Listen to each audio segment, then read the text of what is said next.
असम में देखिए, मैं पहले पीपल इनसाइट का एग्जिट पोल आपको बता देती हूँ। बीजेपी को 88 से 96 सीटों का अनुमान, असम में कांग्रेस को 30 से 34 सीट का अनुमान इस वक्त जताया जा रहा है और वहीं अन्य को 2 से 4 सीटें जा रही हैं। ये हम असम की बात कर रहे हैं। फिर इसके साथ ही असम में जहां पर बीजेपी तीसरी बार सरकार बनाने की लगातार कवायद में है, इंडिया टीवी और मेट्राइज का जो एग्जिट पोल है उसके नंबर्स भी आपके सामने रख देते हैं। असम में बीजेपी 85 से 95, कांग्रेस से 25 से 32, अन्य 6 से 12। मैं बंगाल की सर बात कर रही थी, टीएमसी को जो 40% का अभी वोट परसेंटेज दिखा रहा है।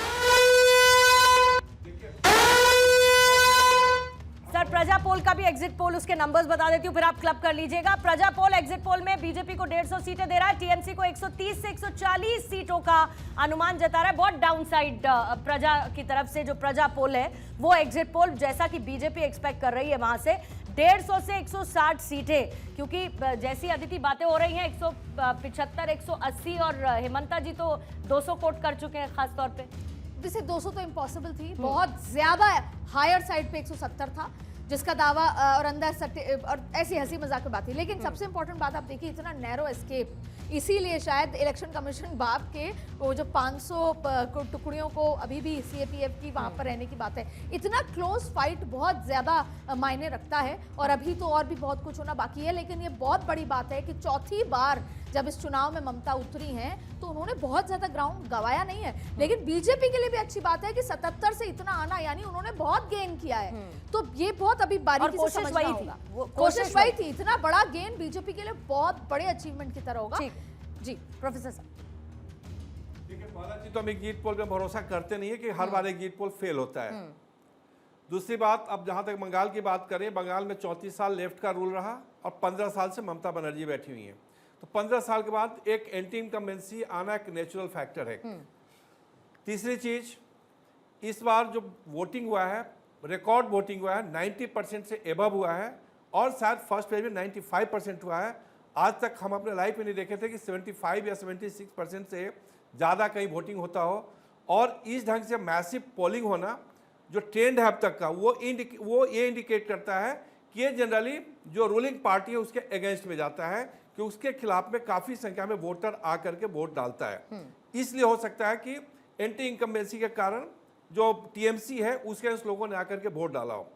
लेकिन आप ये भी समझ लीजिए कि टीएमसी का कुछ वोट बैंक बहुत इंटैक्ट है, लाइक मुस्लिम वोट बैंक, और फीमेल में भी एक अच्छी सिंपैथी है ममता बनर्जी के साथ।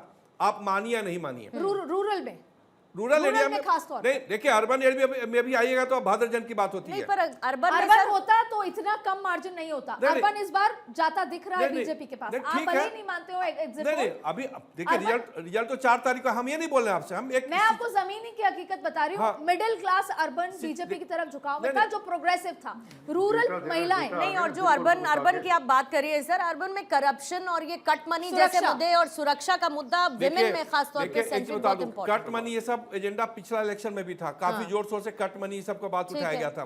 खुद मोदी जी ने कई एक भाग, हम वो बात पे हम नहीं आ रहे हैं। फिर भी ममता बनर्जी जो जाकर के इलेक्शन जीत गई थी और थंपिंग मेजॉरिटी लाई थी।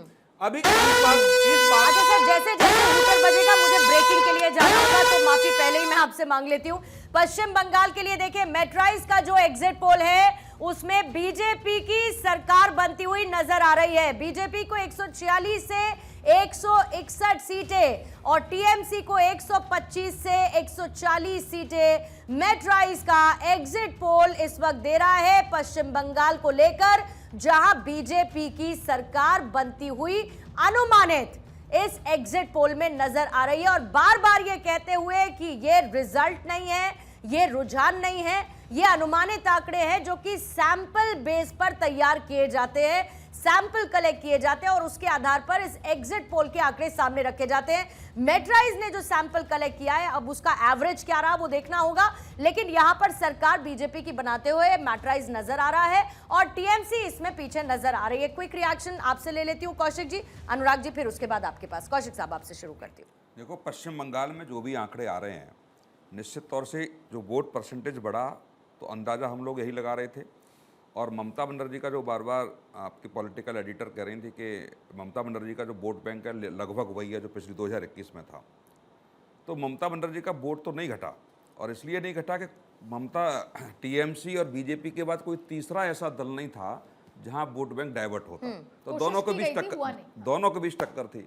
तो निश्चित तौर से जो भी, चाहे हम वाम दलों का वोट ले लें, चाहे कांग्रेस का वोट ले लें, या 2011 से तुलनात्मक अध्ययन करेंगे तो दोनों दलों का वोट टीएमसी और बीजेपी की तरफ आया है।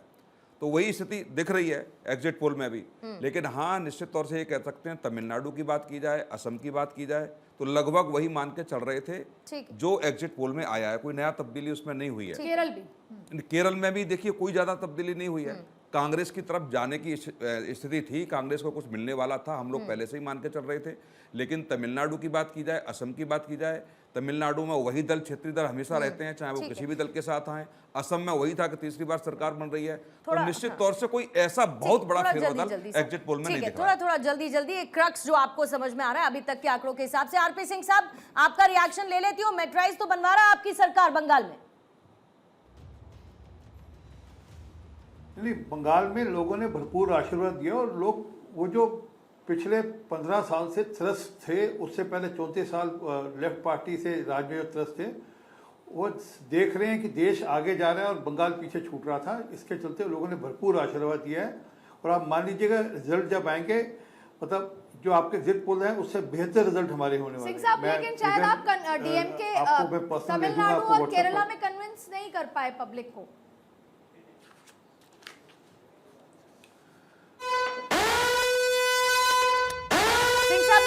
रिएक्शन अभी इस वक्त एनडीए को 88 से 101 सीट का अनुमान, कांग्रेस प्लस को 23 से 33 सीटों का अनुमान और अन्य को 2 से 5 सीट मिल सकती हैं। और ये नंबर अभी आपके सामने है।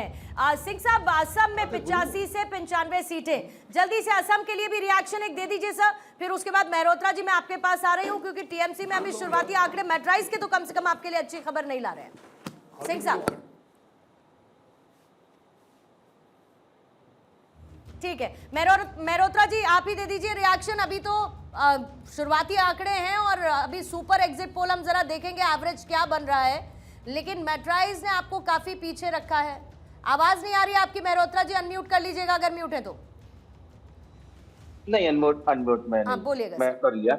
देखिए पूर्णिमा जी, जिस तरीके से यही आंकड़े पिछली बार भी 2021 में भारतीय जनता पार्टी को जीत की ओर दिखाए गए थे कि जीत रही है, सारे चैनल से दिखाते थे भारतीय जनता पार्टी सरकार बन रही है और टीएमसी 100 और 120 के आसपास, 80 के आसपास दिखा दिया था। पर मेरे को विश्वास है, पूर्ण विश्वास है बंगाल की जनता के ऊपर कि जिस तरीके से वोटिंग हुई है वो चौथी बार दीदी के हाथ में सत्ता देने वाली है। हमें पूर्ण विश्वास है। ऐसा तो नहीं है सर किसी साइलेंट वेव को टीएमसी महसूस नहीं कर पा रही। हमें 4 तारीख, मैं कह रहा हूं आप 4 तारीख तक का वेट करिए। 4 तारीख की सवेरे जब मतपेटी खोलेंगी तो आप लोग कहेंगे ये कौन सी क्या चीज हुई, क्योंकि अभी आंकड़े आए हैं आप लोग के पास, पूरा वो कुछ नहीं है। नहीं, हम लोग तो वैसे भी कह ही रहे हैं मेहरोत्रा साहब कि ये कोई रिजल्ट तो है नहीं बनाने जा रही है। ये बात सबको समझनी होगी, जो व्यूअर्स हैं उनको भी ये बात समझनी होगी। और मैं बार बार इस बात को दोहराती रहूंगी, ये बात समझना होगा कि ये रुझान भी नहीं है, ये किसी तरीके का नतीजा भी नहीं है, ये एक आकलन है।